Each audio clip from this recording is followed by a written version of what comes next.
This fragrance is extremely underrated in my personal opinion.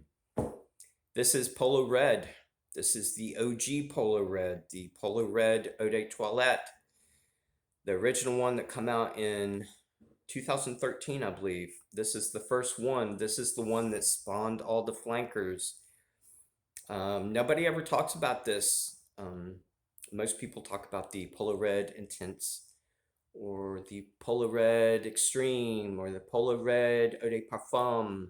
Nobody ever talks about this, and I don't understand that because I think this is the best one. I don't think a lot of people actually have tried this one. I think most people's first Polo Red was either the Intense or the Extreme. So a lot of people, I think, hasn't even tried this one. But this is my favorite one out of all of them by far. But first, let me tell you what my fragrance of the day is today. I like to do that and put your fragrance of the day down in the comment section so I can look at them because sometimes I have questions about people's fragrance of the day. My fragrance of the day today is this is another one. I don't think I've been in the fragrance community for 3 years. I don't think I've ever heard anybody mention this at all. I've definitely not seen anybody review this, and I can't remember anybody ever talking about this. This is Brute, but this is not your regular Brute. This is not Brute aftershave or Brute splash on. This is not even Brute cologne. This is the Brute Eau de Toilette original, not the classic, but the Brute Eau de Toilette original. This, let me show you the box. This is Brute Prestige Paris Eau de Toilette original. This is the good one. This is the one that you want if you are a Brute enthusiast. You need this one. This is not in plastic either. This is in glass. This was imported from Europe, France, as a matter of fact. Yeah, this is the original Eau de Toilette. This was launched in 1964, I believe. This is the real deal. I'm thinking about doing a review on this here in the next day or two, so stay tuned for that. But let me get on with this review. This is the OG Polo Red. Let me show you the box. The box is, of course, red also. I'll tell you why this is my favorite. I actually like the bottle. It's sort of just sort of like a pastel dark red with the Polo emblem there. It's got a really good top. It's got a really good atomizer to it. Let me go ahead and give you the notes. Polo Red Original Eau de Toilette come out in 2013. The perfumer is Olivier Guillotin. He is famous for a lot. He did, I think, 13 Tom Ford fragrances. He did the tobacco vanille and the tobacco, is it tobacco oud or tobacco wood? I can't remember, but he did like a bunch of fragrances for Tom Ford, and I think he did all of the Polo Red, the Polo Extreme, Polo Intense, and he did all of these. So he's a very well-respected perfumer artist. Let me go ahead and give you the notes right quick. Top notes is Italian lemon, red grapefruit, red juniper berries, red cranberries. Heart notes is red saffron. Yes, there's a lot of red notes in here. Heart notes, red saffron, red sage, lavender, coffee, roasted coffee beans. Base notes is cedarwood, vetiver, amber, and vanilla. This is my favorite. This is my second favorite Polo fragrance. My first favorite Polo fragrance is the OG original Polo Green Eau de Toilette. And this is actually not just my second favorite Polo fragrance, but this is actually my second favorite Ralph Lauren fragrance also. I love this fragrance. Let me tell you what I get in the opening. In the very opening, for the first 5 minutes from the initial opening, is a slightly sweet, fruity accord, and it's very pleasant. I remember the first time I ever sprayed this on, it was automatically a fragrance that comforted me. It was very comforting. Um, to me, it is a feel-good fragrance. I love that smell. I love a fruity accord. And I say fruity accord because I can't pick out specific notes in the initial opening. It just smells like a fruit accord to me. And it's slightly sweet. In about 5 minutes, all these other notes start coming in really slowly. The first thing I get within 5 minutes on the initial opening is that coffee bean note. And the coffee bean note comes in and it matches the fruity accord perfectly because that fruity accord gives off a youthful vibe, a young vibe. And when that roasted coffee bean note comes in here, it sort of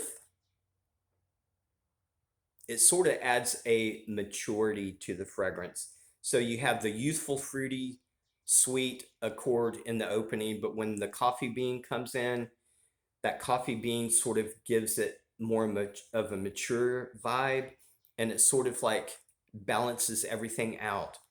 Not too far after the coffee bean note comes in, the sage, and the sage gives it sort of an herbal, peppery vibe. There's also probably the most unusual note in the entire fragrance, and I'm so glad it's in here, is the saffron.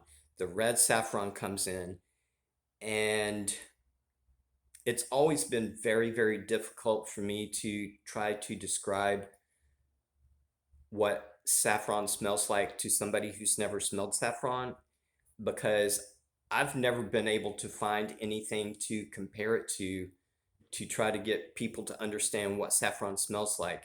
Unless you've actually smelled saffron yourself, it's hard for me to tell you. You have to smell it for yourself. But a lot of people would describe saffron as earthy and leathery. I sort of agree with that to a certain extent. I think it's definitely earthy, but it's earthy, maybe a little bit leathery, but it's a really unusual spice note that's probably the note that makes this fragrance the most unique and separates this fragrance from all the other fragrances out there in fragrance land. The saffron here is perfect. Um, so in the mid, the opening, those notes in the opening, that fruity chord carries over into the mid, so you get like a slightly fruity chord in the mid. You get the roasted coffee bean that puts a mature vibe into it. You get the red sage, herb and spicy red sage. You get the saffron that makes it really unique. You get the red cranberries. The red cranberries comes in before the dry down. Um, the red cranberries also gives it a little bit of a fruitiness, but it adds a tartness to it also, and actually also helps sort of tame down that sweetness also. There's juniper berries that comes in, and the juniper berries makes this fragrance very aromatic. So you get all different kinds of things in here. You get the fruitiness, and you get the herbal pepperiness from the sage, and you get the aromatic feel from the juniper berries, and the coffee gives it a mature vibe. And all these things are like in a big ball, and they're all swirling around, and you can sort of smell all of them. They're coming in and out. All of that carries over into the dry down. Now here's where it gets even better. All those notes, the fruitiness, the coffee bean, the saffron, which is extremely unique in this fragrance. It makes this fragrance, as far as I'm concerned, that saffron note. But you get the red sage and you get all that stuff. But when it carries over into the dry down, vanilla comes in and the lavender comes in and makes everything even more comforting. The vanilla in here is very creamy and milky, and the lavender in here is very soft and powdery. And there's very few notes that I like better as a combination than vanilla and lavender. that is probably the most comforting accord, is those two notes.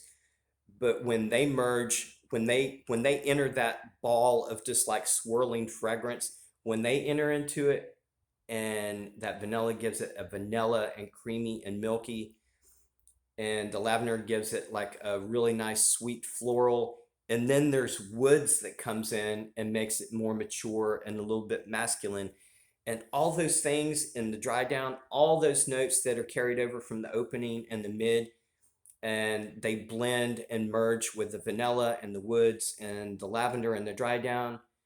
It's heaven.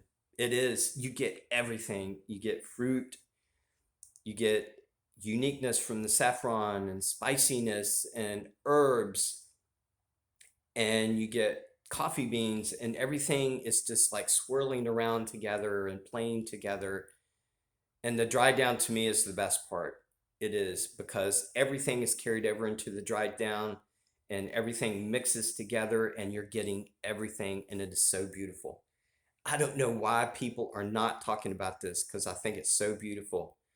Um, I think this fragrance has something for everyone, I believe. But the combination of notes, what makes me love this fragrance so much is the combination of notes. Some of these notes does not sound like they would go well together, but they do. This fragrance is like a puzzle to me, an undone puzzle with all these pieces like laying around all over the place. And when you start putting the puzzle together, and when you're actually finally done putting all the pieces together in the puzzle and you create this beautiful artwork, that's what this fragrance is to me. Is all these notes in here are those puzzle pieces. And when they compose this fragrance, it's like a completed puzzle, in my opinion, that makes a really beautiful picture of something.